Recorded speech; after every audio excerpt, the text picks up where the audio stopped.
Hi, I'm Shanae with WTI. So I just got in from a quick swim in one of my favorite new bathing suits, and so I just wanted to show it to you quickly. So this is a one piece from CUPSHE, super adorable. I love the color block design and the colors it uses.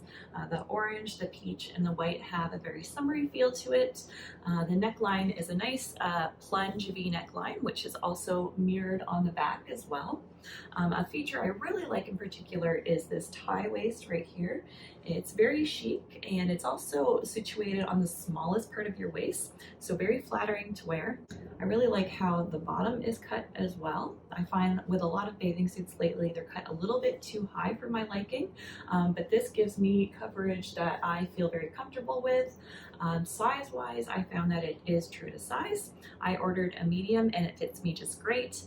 It's also comfortable to wear and comfortable to move in. So overall, I love this bathing suit.